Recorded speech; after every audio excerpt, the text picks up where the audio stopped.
If you should find yourself driving down Interstate 40 in Tennessee, going either east or west, you might notice a sign that says, Music Highway.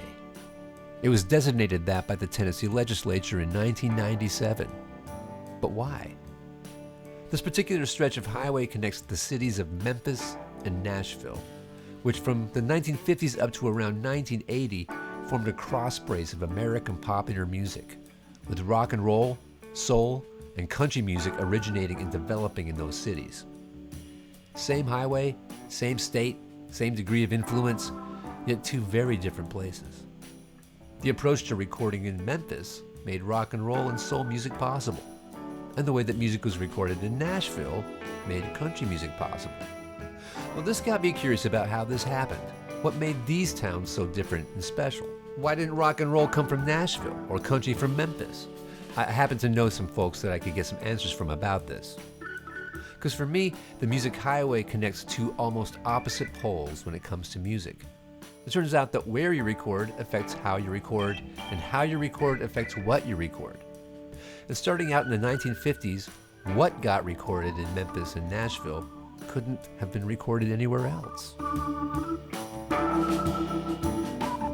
It was the melting pot of Mississippi, Arkansas, in Tennessee, like all roads led to Memphis. Beale Street was the first black main street. It was the only place in the South where, blacks had nightclubs and restaurants and grocery stores and stuff. Beale Street was kind of unique in America in that is pretty much strictly for African Americans, and where they could let loose and let their hair down and party and drink and do whatever without the white man telling them what to do. So it was kind of like for lack of a better word, Vegas or something of the South. B.B. King got his start, Bobby Blue Bland. Elvis learned how to dance from Beale Street. Beale Street, that's the foundation and the start of it all. Yeah, there's something about that constant motion, and being a port town, there was commerce. When people got off the boat, they needed to be entertained, so let's go to Beale Street. Memphis has always been about collisions, the collisions of black and white, the collisions of rich and poor. We're basically at the top of the delta, so you have some of the plantation mentality. There's beauty that's come out of that tension. So Sam Phillips started the Memphis Recording Service, what we all call a Sun Studio now. They started in 1950. It was the first recording studio in Memphis. Then they didn't really have recording equipment. It was repurposed broadcast equipment, right? And it was direct-to-disc, and then analog tape came along, and that was a big deal because then you could edit. Sam really inspired Jim Stewart and Estelle Axon, who did Stax. He inspired Ray Harris, who was an old Sun artist who started Royal, which then Willie Mitchell took over. So he was kind of like the grandfather of all these great Southern studios down here. None of them had any money. So it's burlap, it's tile, it's cheap sound absorption materials and techniques, and no real experts coming in and designing it. They came up with these great sounding rooms. A lot of black musicians wouldn't be able to record, and Sam Phillips was, one of the first guys. He didn't care, he just recorded everybody. He liked good music. I think that spirit carried over to everybody making music in Memphis. 1951, and here's Sam and Howlin' Wolf in that room together. 1951 in the segregated South, making, Moaning at Midnight and How Many More Years, like some of the most chilling music. Still, to this day, it's just like its own universe, just those two sides. Sam really wanted to pull the thing out of the artists that they had down in there that maybe they were even nervous about. They came in and he saw something in them maybe they didn't know they had, and he would be patient and wait and hit record and wait till it finally came out. He didn't rush it or try and make them into something else. Do whatever it takes to preserve and protect the spark and creative moment of the run-through or the first take, He always wanted to capture that moment of creation. Elvis took what had been a blues tune called That's All Right Mama and started to play it near double time of the original version, and Bill Black started slapping his bass.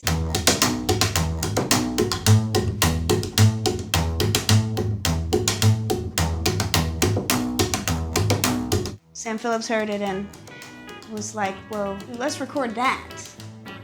Basically, Royal was the second major commercial studio in Memphis. Ironically started when Elvis and Johnny Cash left Sam Phillips. My dad, Willie Mitchell, kind of authored what would become the Memphis sound. Pop was the first guy to use two horns in a small rhythm section. The Marquise guys, they were teenagers and sneaking into Danny's Club, watching the Willie Mitchell combo. So that sound spawned Stax and High and all of the wonderful instrumental records.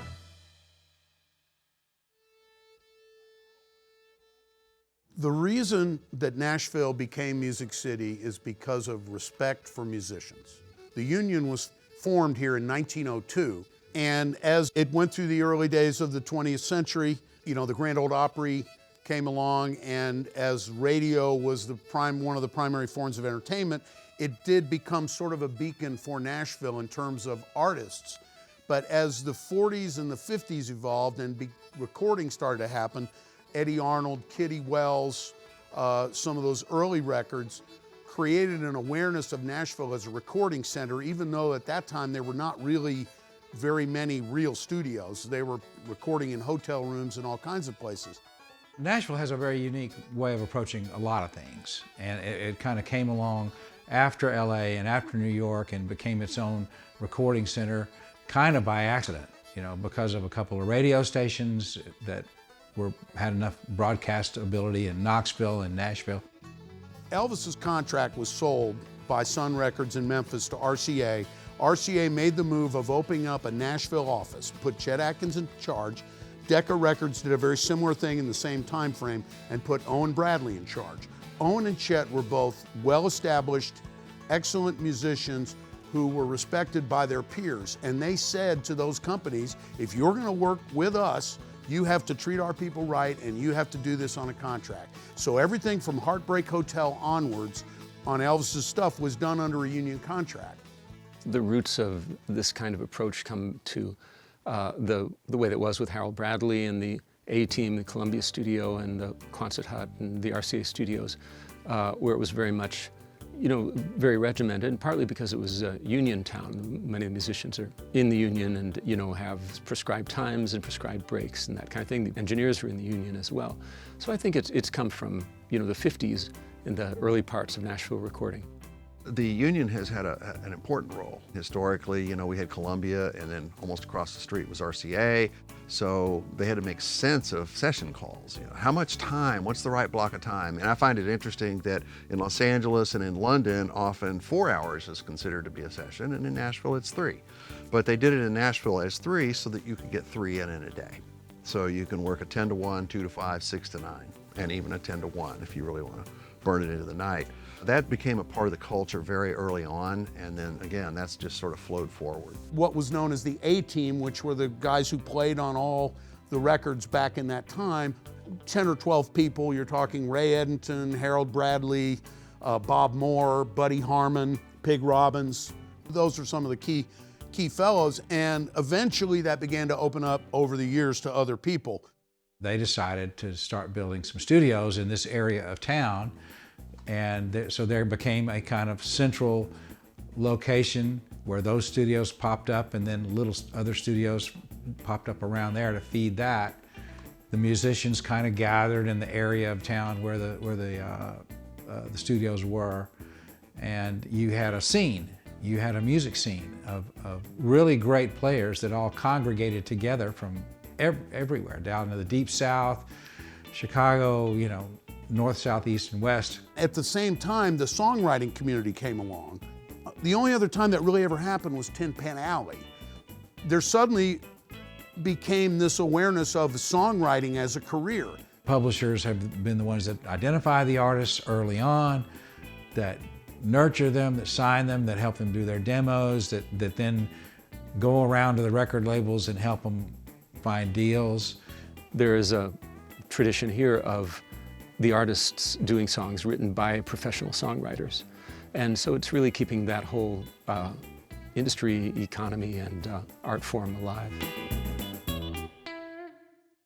Nashville, you got the set, 9 o'clock, 3-hour union block. Memphis, it's a soft 10, which means more like 10:30, sometimes 11. So you get the drummer to show up an hour early and get all that done so that when everybody else shows up, they're not just sitting around waiting.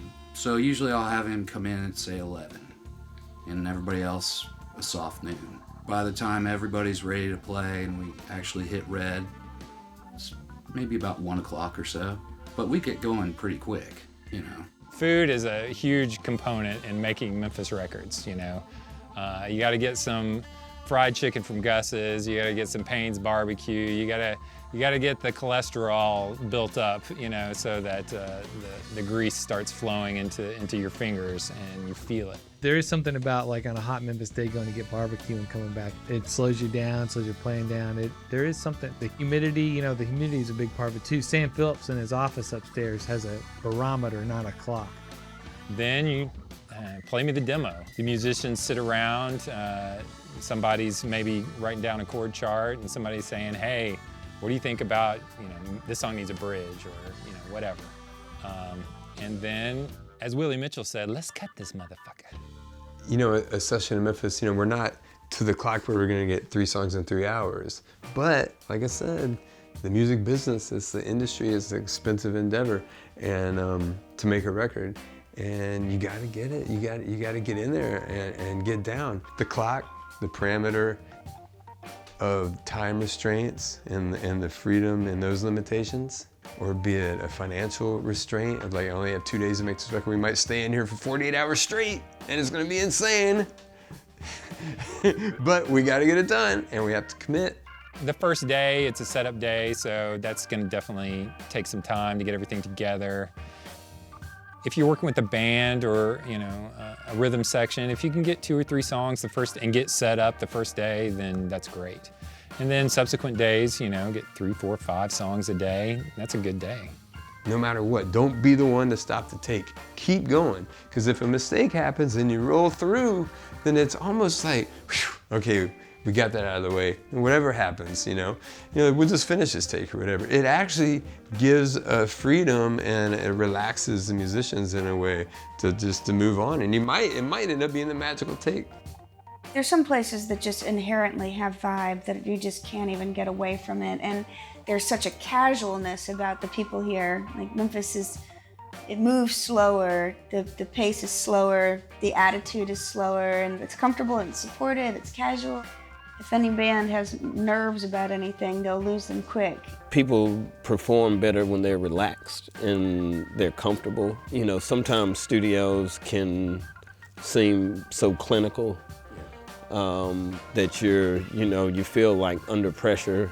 We try to disarm all of that type of thing and make you feel at home and relaxed where you can, okay, everything's going to be fine.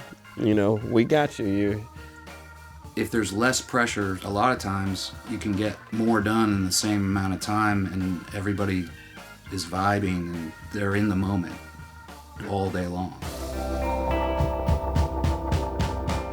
Typically, it will start with a producer calling a session leader, and they may have a conversation about, okay, well, who do we want? And we talk about, well, we want this particular drummer, and either the producer's production assistant or typically the leader will call those players and keep the producer informed. Most guys are freelancers, right? They don't like have booking agents or anything like that. Everyone manages their own schedule, all the session players. So you get phone calls from assistants of a producer and they'll try to get everybody organized for the same dates, right? Once they get the band they want, they book the studio and get the engineer. It starts weeks before. We start connecting assistant engineers with engineers. The engineer is usually brought in by the client, so there's already some knowledge between the engineer and producer about how things need to go. That's communicated to the assistant engineers at the studio. The morning of the session, somebody's here at 8 or 8:30. The engineer's starting to pull sounds up, and they kind of have everything sort of loosely sketched in, and when musicians roll in, they're good about rolling in before 10 o'clock and getting seated and getting tuned up and everything. You know, cartage brings the instruments in. The musicians come in, they're ready to go. If they haven't heard the song before, they generate charts almost instantly. They hear the song once, they're basically ready to play it. It's really not a second lost. The idea in Nashville is if we say it's a 10 o'clock downbeat, we're ready to play music at 10 o'clock. If it's a 10 o'clock call, they want to be rolling tape by 10:15, 10:20. And if they're not, producers get very nervous. And then within that evolved the Nashville number system. Somebody started coming up with using numbers instead of letters so that we could change keys at will.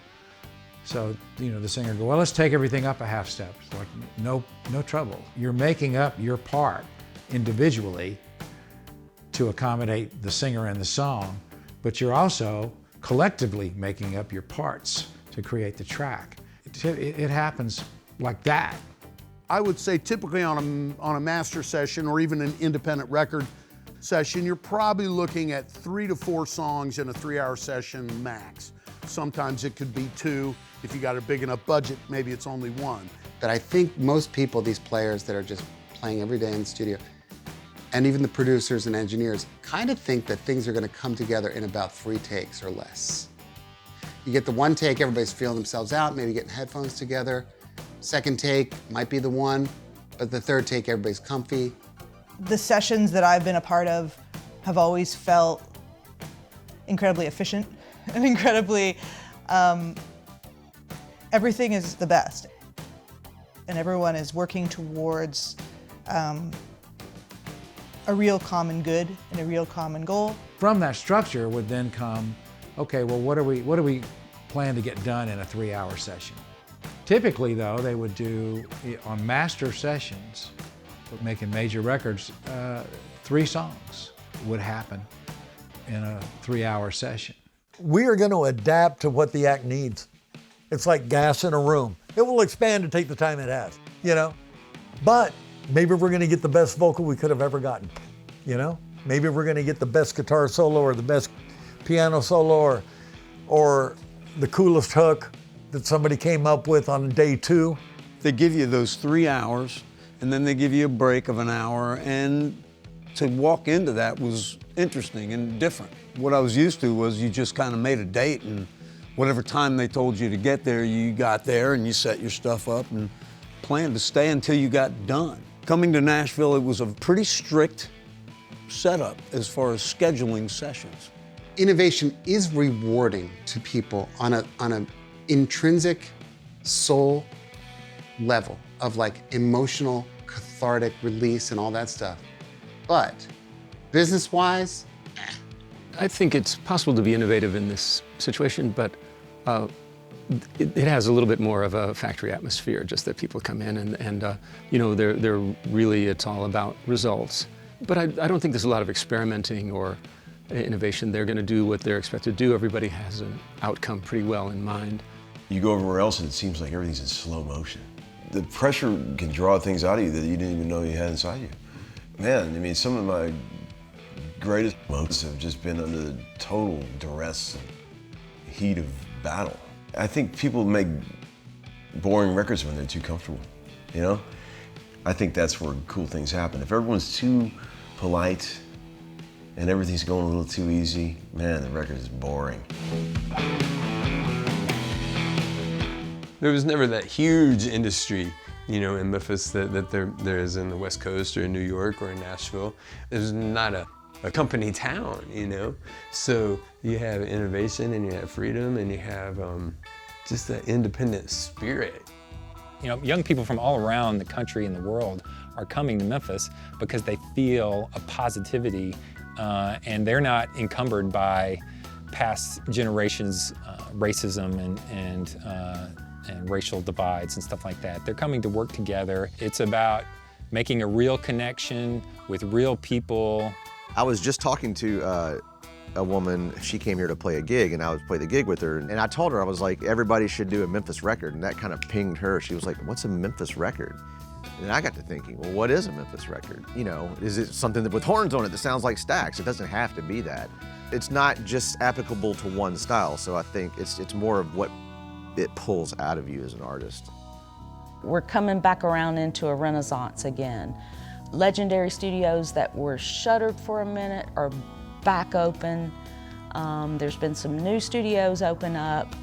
God bless these people, because studio rates are even lower than when I was co-managing a studio in the 90s. There are people coming from out of town making records. We've got some great young producers that are making waves, winning Grammys. I think people for a long time thought they could record at home and they couldn't afford to do all this and that. Then they realized it sucks to record at home, and I want to go to a space that inspires me. And I need someone to tell me yes or no, or when I'm doing good, because it's so easy to overthink it. As a songwriter, it's pretty easy to go, see a week's worth of live music, hand-pick a cast of characters that suits your project, go into the studio, and they're already going to know how to work with each other. It's like, hey, let's just save our money, go make a real record at a real studio, because it's part of the experience too. The performance you will get in a studio is not the same as you're going to get in your living room. I think we're getting back to where we were in the 60s and the 70s, where you went to a studio because it had a vibe. I have a lot of different influences that kind of lend themselves well to what's happening in country music. These days I'm working with artists from the very beginning, where we're writing a song and we're starting to develop a sound and develop an identity from that day, from day one, and then that grows into what becomes the final master. There are more and more and more records being made that are programmed. And I understand it, I even appreciate it. But it's not the same thing as a real musical conversation. Now, the demos get done when they're writing the song. Like, there's people with laptops that are really good at making tracks and programming stuff, and they'll walk out of a writing session with a finished demo, which is amazing for the writer. I mean, the writer ends up with a clearer picture of what they were trying to do anyway. You gotta be a damn good musician to play to a computer. You know what I mean? You become like so deadly with your time and your pocket that it's like, it's a whole different side of the brain, It's like target shooting more than anything. From a financial point of view, a studio is rarely a good investment. Now I have to figure out what other ways can we create income? What can we do that will allow us to survive, I started the school, which rents a couple of rooms all the time. We're now doing transfer work and archival work. I got together with Stephen Slate and did a drum sample library from Blackbird. We have 65 drum kits. We got 160 snares. None of them suck. Blackbird's reputation worldwide has become really, really, really, really great. Thank God. And we don't advertise, it's people talking about it. The opportunities to try different things and to experiment and to learn more, they exist here in a big way. And that's a big advantage here. The way I look at it, the more people learn about recording, the more they learn how hard it is to do. And hopefully they'll realize the value of having a professional engineer, producer, musician in a place with the equipment and the acoustics and the comfort and the lack of distractions and so forth. We're in this time, and it's going to change, and it's going to get even more so harder, where our attention spans are already being compromised. Even when you have an expensive day in the studio or whatever, it's like, even though that has some downsides, the upside is everybody's here fully attentive. Nobody's doing this, nobody's doing that. What? Nobody's like, you're engaged because it's a sacrifice. It's a consecration of time and space that everyone agrees to be present with. I don't think of music as sitting down and having a conversation with myself. And so for me, the musical conversation of real players playing it together in real time is everything. So it is my hope that this other style of making music will reemerge, and that means that you gotta have studios. Recording studios in both towns took a big hit with disappearing budgets, home recording technology, and people just not buying music anymore. But recently, the idea of recording in a studio has been gaining in popularity. People do want to record new musical conversations in spaces designed for their creation and capture. And it turns out that what city your studio is in makes a difference. Memphis and Nashville are two distinct flavors, but so are Minneapolis, Austin, Brooklyn, San Francisco, Atlanta. That special flavor becomes a part of the music too. The bottom line is, recording in a studio is now more affordable than ever. And there's some great places to record in both of these fine Tennessee cities on both ends of this stretch of Interstate 40, known as the Music Highway.